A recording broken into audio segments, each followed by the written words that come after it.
사랑하는 성도 여러분, 영혼이 잘되고 범사가 잘되고 강건하시기를 주 예수님의 이름으로 축원합니다. 오늘은 새신자를 위한 7번째 말씀, 교회란 무엇인가 제목으로 성경이 말하는 교회에 관하여 전하고자 합니다. 교회의 어원은 헬라어 에클레시아로서, 에크는 나온다는 뜻이고 클레시아는 회중, 호임 혹은 모임이라는 뜻입니다. 그러므로 교회란 세상 속에 살던 사람들 중에 예수 그리스도를 믿음으로 세상에서 나온 사람들이 함께 모이는 신앙 공동체입니다. 그렇게 하나님의 자녀들이 모인 이 세상에 존재하는 교회를 교파별로, 외형상 교파별로 분류를 하면 천주교, 동방정교, 또 장로교, 감리교 등등 약 1000종류가 넘는다고 합니다. 그런데 마태복음 16장 18절에 내가 네게 이르노니 너는 베드로라, 내가 이 반석 위에 내 교회를 세우리니 음부의 권세가 이기지 못하리라, 이 말씀대로 예수님이 세우시는 교회는 영적으로 모두 하나의 교회입니다. 그리고 예수님이 세우시는 교회를 구성하는 모든 성도는 고린도전서 12장 13절에 우리가 유대인이나 헬라인이나 종이나 자유자나 다 한 성령으로 세례를 받아 한 몸이 되었고 또 다 한 성령으로 마시게 하였느니라, 이 말씀대로 인종이나 신분에 상관없이 한 성령으로 세례를 받아 한 몸을 이루는 교회임을 성경이 선언합니다. 그런데 한 가지 의문이 듭니다. 분명히 한 성령으로 세례를 받아 한 몸을 이루었는데 분명히 영적으로 한 교회인데 왜 외형상으로 수많은 교파로 분리되어 있는가? 그것은 하나님의 말씀을 교파별로 다른 관점에서 보고 해석하며 신앙생활을 하기 때문입니다.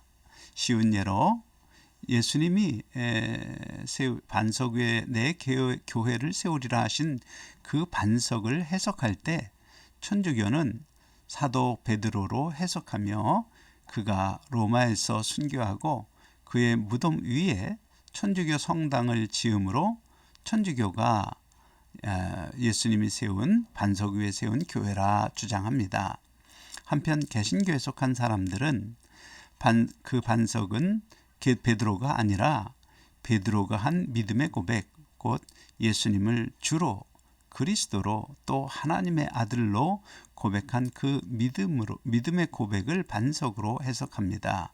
그러므로 그 믿음의 고백을 한 사람들이 모인 신앙 공동체가 바로 예수님이 세우시는 교회로 주장합니다. 그와 같이 성경 말씀을 다르게 해석함으로 교파가 여럿으로 나누어집니다. 저의 개인적인 생각은 예수님의 십자가 죽음이 내 죄의 형벌을 대신하는 대속임을 인정하고 또 나의 죄를 회개하며 예수님을 구주로 믿고 고백하여 세례를 받은 사람들, 그 성령의 법을 따라 사는 하나님의 자녀가 모인 신앙 공동체는 이름이 어떠하든지 모두 예수님이 세우시는 교회로 생각합니다. 그리고 나와 다른 교파가 주장하는 성경 해석은 옳고 그름으로 판단하지 않고 영적 깊이에 따른 다양성 차원의 해석으로 생각합니다. 다만 성경에 기록된 하나님의 말씀을 왜곡하며 예수 그리스도만이 구주이심을 부정하고 다른 구원의 방법도 있다고 주장하는 사람들이 모인 곳은 예수님이 세우시는 교회가 아닙니다. 에베소서 2장 22절에 너희도 성령 안에서 하나님의 거하실 처소가 되기 위하여 예수 안에서 함께 지어져 가느니라, 이 말씀은 교회의 특징을 설명합니다. 여기서 너희로 지칭하는 사람들은 바로 세례를 받음으로 죄사함을 받고 거듭나서 구원받은 사람들입니다. 곧 죄 중에서 풀려 세상에서 나온 하나님의 자녀입니다. 그렇게 하나님의 자녀들이 모여 이룬 교회의 특징은 바로 하나님이 거하실 처소로 함께 지어져 가는 것입니다. 곧 교회는 완성된 하나님의 집이 아니라 완성된 집이 되기 위하여 건축 중에 있는 상태임을 뜻합니다. 곧 베드로전서 2장 5절에 너희도 산돌같이 신령한 집으로 세워지고 예수 그리스도로 말미암아 하나님이 기쁘게 받으실 신령한 제사를 드릴 거룩한 제사장이 될지니라.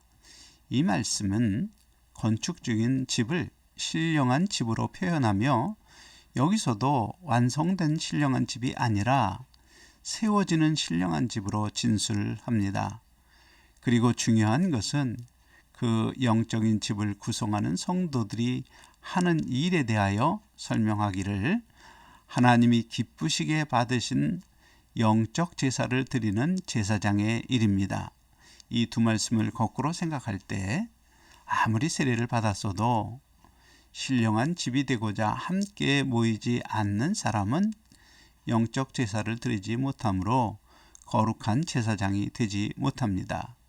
마치 신령한 집을 짓는데 버려진 벽돌과 같은 존재로 남게 되므로 결과적으로 하나님이 거하지 않게 된다는 뜻입니다.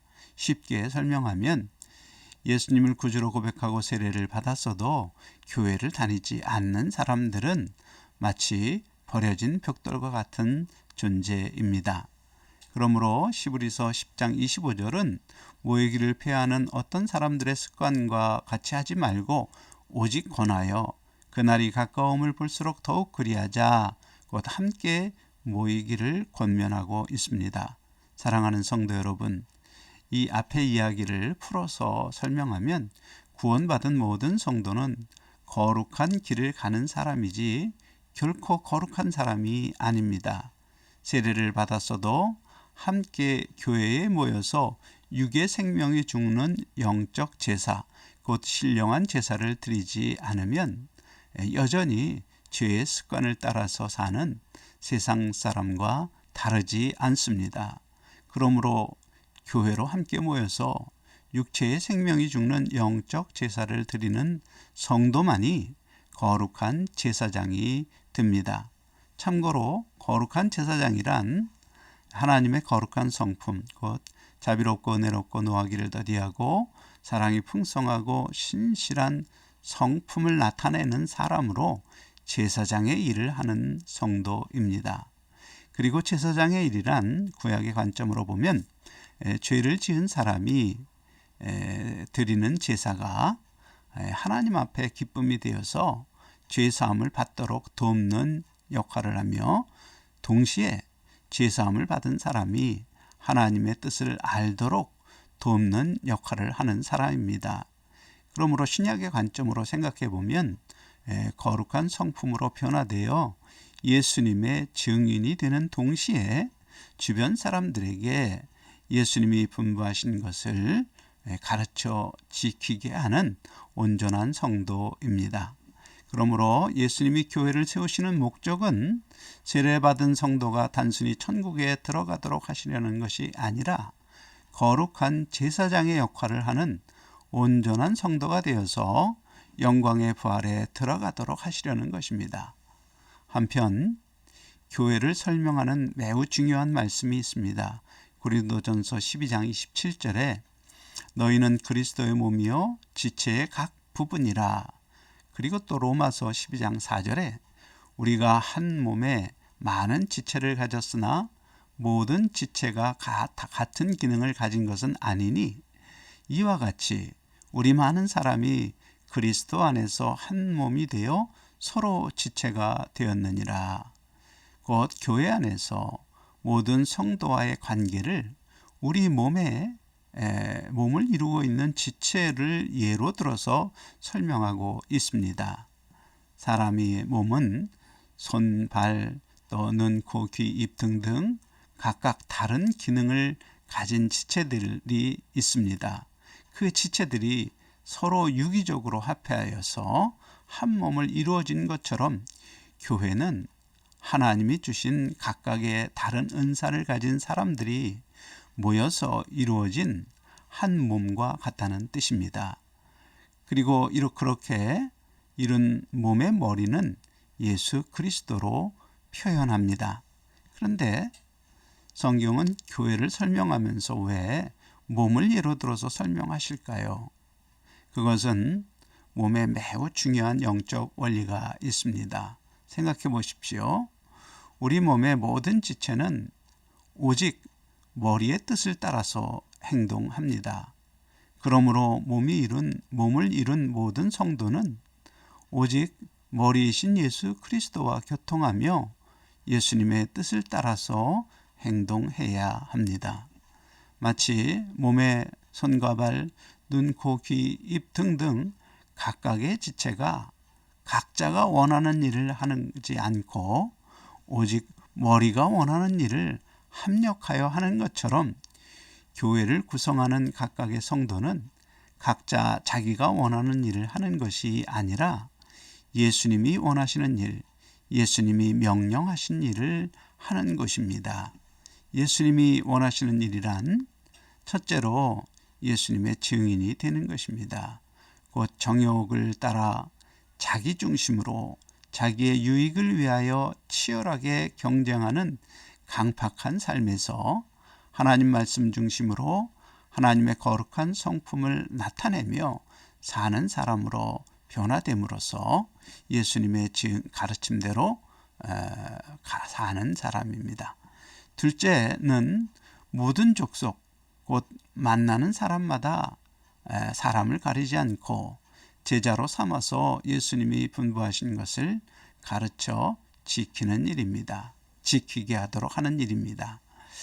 사랑하는 성도 여러분, 몸의 원리를 생각할 때 교회 안에서 머리이신 예수님과 교통하지 않고 자기 유익이나 기호를 따라서 행하는 모든 일은 하나님의 뜻이 아닙니다. 특히 다른 성도를 평가, 비판하는 일은 하나님의 뜻을 거스르는 악한 일이 될 수 있습니다. 그것은 마치 귀가 이쁘고 시끄럽다, 혹은 코가 발보고 냄새난다, 그렇게 비방하는 것과 같습니다. 그리고 교회 안에서 다른 성도로 인해서 교회를 떠나는 일은 마치 코가 냄새나는 발이 싫다고 내가 너와 함께 있지 못하겠다고 몸에서 떨어져 나가는 것과 같습니다. 떨어져 나간 코는 어떻게 될까요? 생명을 잃고 썩어질 뿐입니다.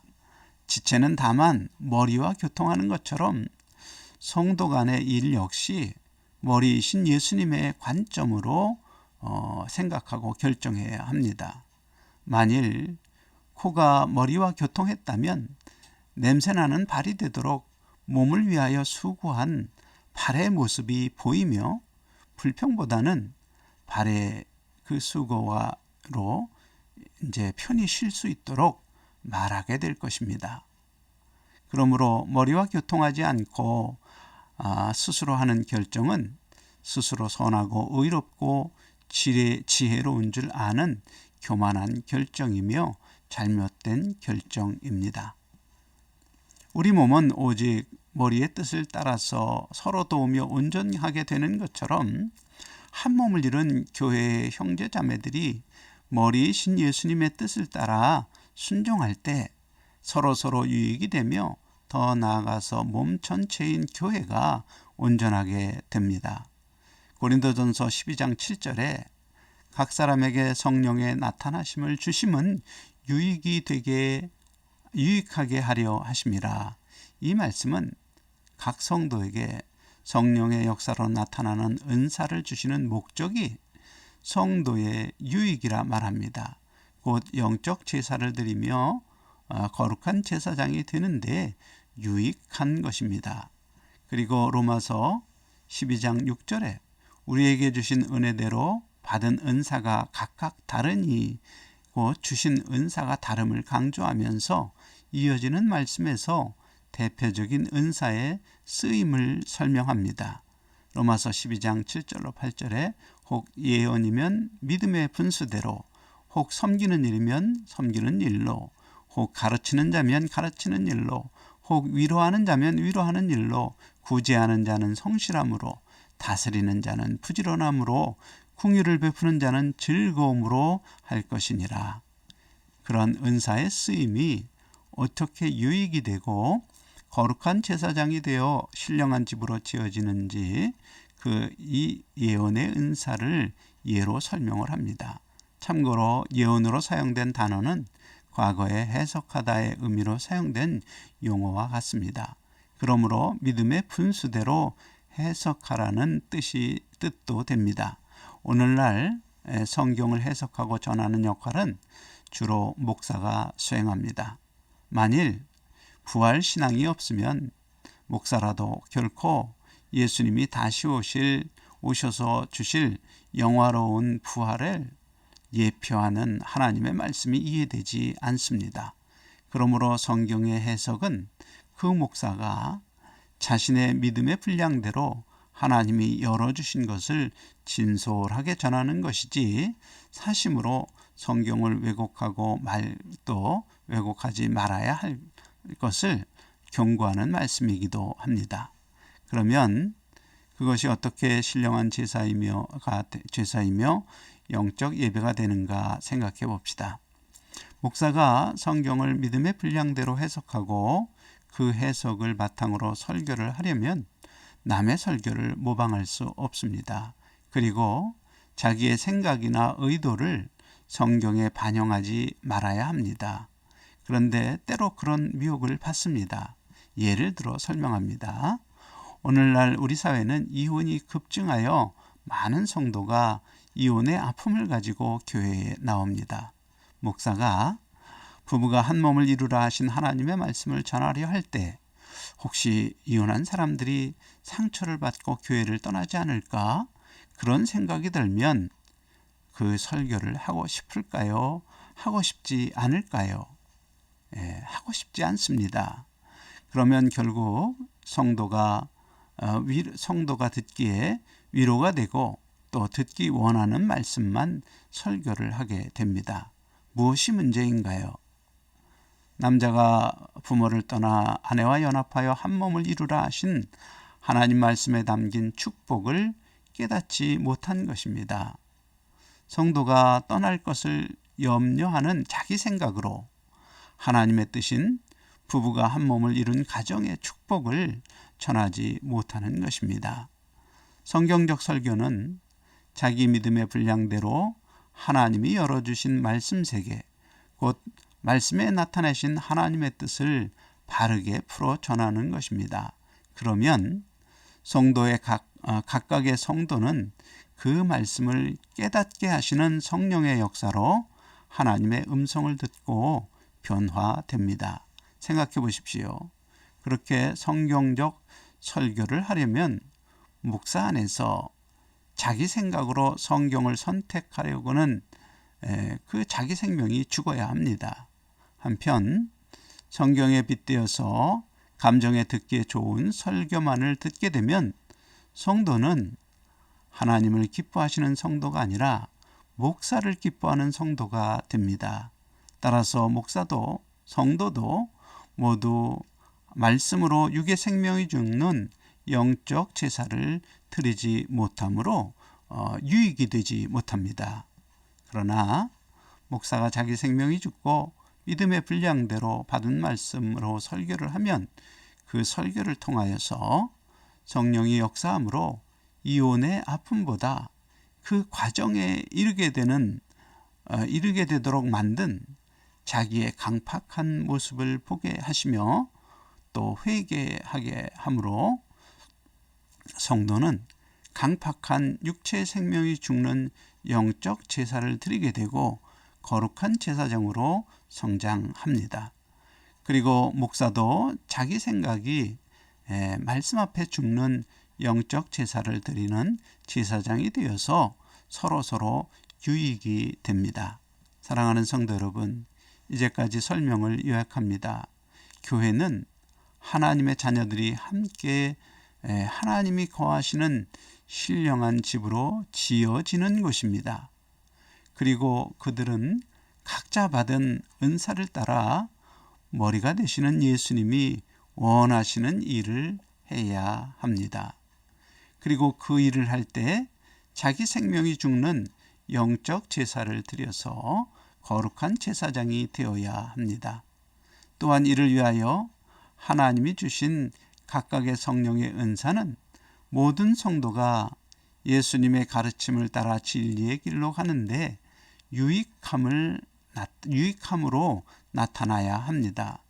은사자만의 유익이나 은사자의 영광을 위한 것이 아닙니다. 그러므로 교회의 중심은 오직 예수 그리스도입니다.